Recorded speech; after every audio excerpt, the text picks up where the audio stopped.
राजस्थान के भरतपुर का मामला सुर्खियों में है। देश की सबसे बड़ी जाट रियासत भरतपुर में जो कुछ चल रहा है उसको लेके पूरे देश के जाट समाज की नज़रें भरतपुर पर लगी है।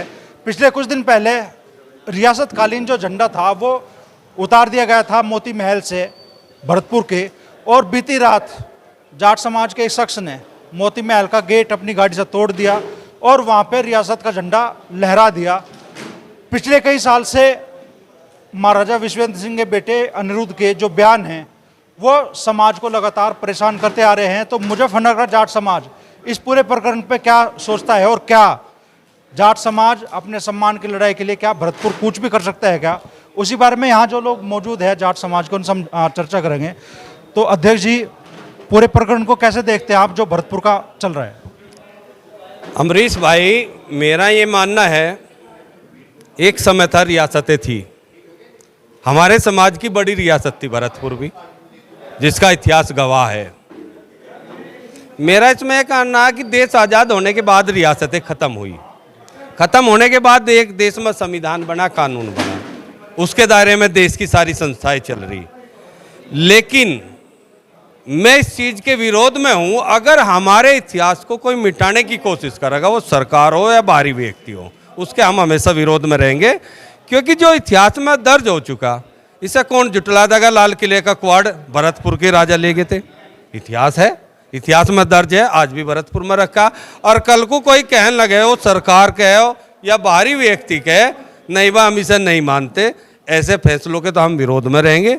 लेकिन संविधान को भी हमें मानना चाहिए। संविधान के दायरे में आज हमारा एक झंडा है जो तिरंगा है, हमें वही सबसे ऊंचे रखना चाहिए, उसी का हमें सम्मान करना चाहिए।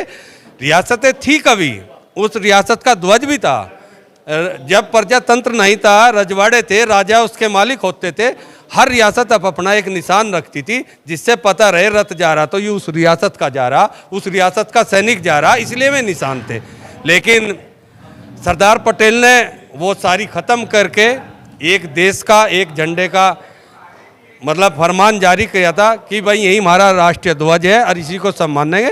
तो मैं तो ये कहूँगा, अब जा रियासत के झंडे पे हमें विवाद नहीं करना चाहिए, लेकिन रियासत से जुड़े हुए इतिहास से कोई छेड़छाड़ करता है, कोई इसे खंडित करता है, उसका हम विरोध करेंगे। अनिरुद्ध के बयान लगातार इस तरीके के आ रहे हैं कि साहब हम तो वंशज है राजपूत समाज के, और उसको लेके विवाद भी पैदा हो रहा है, उसे लेकर क्या कहें? उसमें हम ये कहेंगे उसका बयान टोटल गलत है। मेरा भी अगर वंश है तो मेरे पिताजी से चलेगा, मेरी माँ से नहीं चलेगा मेरा वंश, जो मेरे पिता का है। क्योंकि वंश ये प्रथा पहले से ही है, पुरुष प्रधान माना गया इस मामले में। जो शादी होकर आती है, बहुत सारी जातियों की आजकल इंटरकास्ट शादियाँ हो रही, लेकिन उसका जो गोत्र रहेगा, जिस गोत्र में वो आगे मेला, वो मानना जाएगा। तो जो अनिरुद्ध बयान दे रहा वो बिल्कुल गलत है, और वह उसका व्यक्तिगत बयान होगा, ना तो इसे समाज स्वीकार कर रहा ना हम स्वीकार कर रहे, और ऐसे उसके बयान का भी हम खंडन करते हैं। अनिरुद्ध का बयान ये भी आया कि लगता है वो करनी सेना को भरतपुर बुलाना पड़ा। तो जाट मर के कहीं हम कहाँ जाएंगे भाई? उस टाइम बुला लो, उधर वो जरा टेम धर का आ जाएगा। सारा जाट समाज पूरे देश का एक है इस मामले में।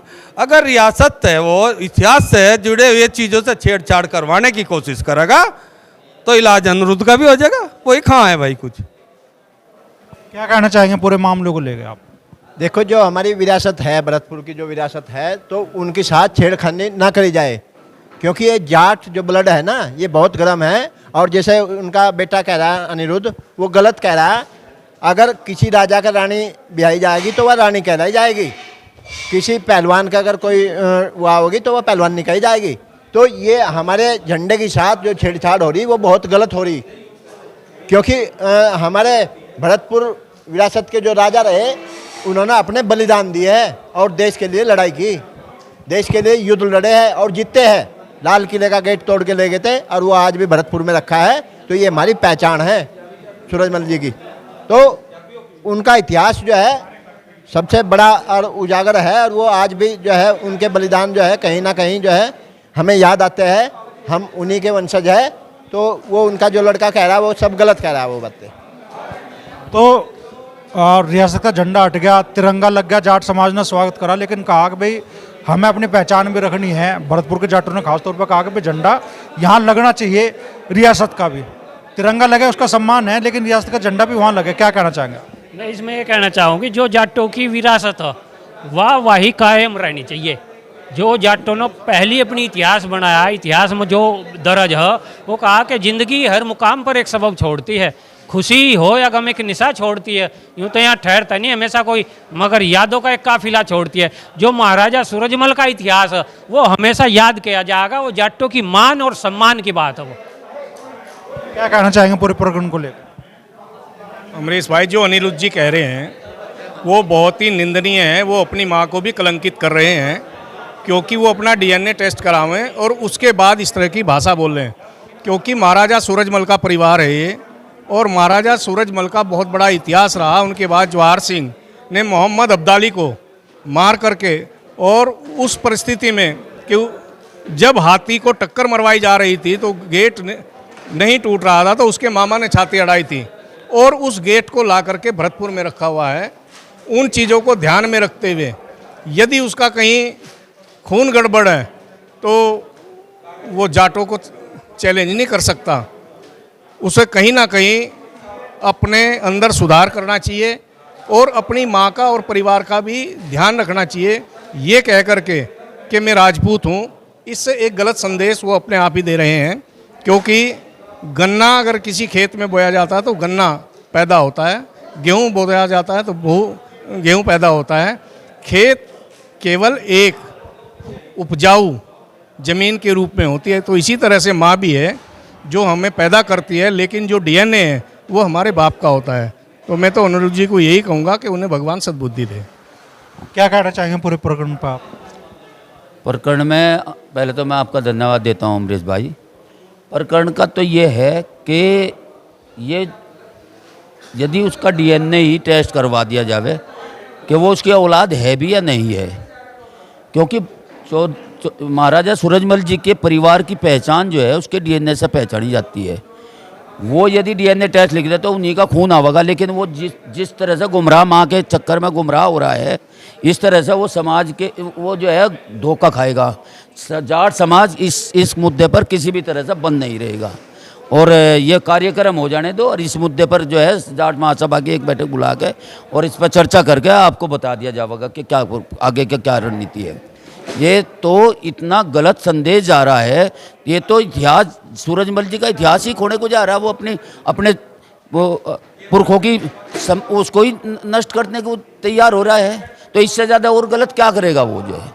तो मैं तो आपको यही कहूँगा कि इसके मुद्दे पर ये पंचायत होने के बाद में एक दिन जाट महासभा की मीटिंग लेंगे और उसमें जैसा भी निर्णय कोई होगा उसमें इसके विरुद्ध हमें एक ज्ञापन दे दिया जाएगा। यदि इसमें सुधार नहीं करता है तो इसके लिए आंदोलन के लिए भी खड़ा होना पड़ेगा। मसला भले ही भरतपुर का हो, लेकिन अगर समाज के सम्मान पर विषय आया तो मुजफ्फरनगर का समाज भी खड़ा होगा। देखो, मुजफ्फरनगर तो एक ऐसा स्थान है कि इसकी पहचान तो पूरे वर्ल्ड में हो चुकी है। मुजफ्फरनगर में यदि जाट समाज के उस पर कोई उंगली उठावेगा तो मुजफ्फरनगर तो सबसे पहले आगे खड़ा होगा। मुजफ्फरनगर की पहचान रही है हमेशा जो है कि यदि किसी के साथ में अन्याय हो रहा है तो मुजफ्फरनगर सबसे पहले खड़ा होता है। और ये इसके लिए नहीं है, जाट समाज तो अन्य बिरादरी के साथ में भी जो कोई अन्याय हुआ है, जाट समाज तो हमेशा खड़ा हुआ है। जैसे बागपत में माया त्यागी कांड हुआ था, उसमें केवल और केवल जाटों ने वो मुद्दा उठाया था। भोपे में नईमा कांड हुआ था, वो वहाँ भी जाटों ने उसका मुद्दा उठाया था। तो जाट तो अन्याय के विरुद्ध खड़ा होने वाला है, चाहे किसी भी बिरादरी के साथ में खड़ा हो रहा हो। जाट तो हमेशा अन्याय के विरुद्ध खड़ा होता है और ये हमारे डीएनए में है। इसलिए हम ये कहते हैं कि हम और नहीं है, हम केवल जाट हैं। जाट एक अलग ही नस्ल है। इस नस्ल को कोई नष्ट कर दे ऐसा कोई धरती पे पैदा नहीं हुआ है। और फिर महाराजा सूरजमल के वंशज तो लगातार चले आ रहे हैं, तो महाराजा सूरजमल में जो खून था वही खून हमारे में दौड़ रहा है। तो ऐसा नहीं होने देंगे। धन्यवाद। तो भरतपुर को लेकर जो घटनाक्रम चल रहा है उसको लेकर मुजफ्फरनगर के जाट समाज में भी गुस्सा है, और अगर चीज़ें आगे बढ़ी तो समाज के लोग कह रहे हैं कि भाई कुछ भी ऐलान संभव है।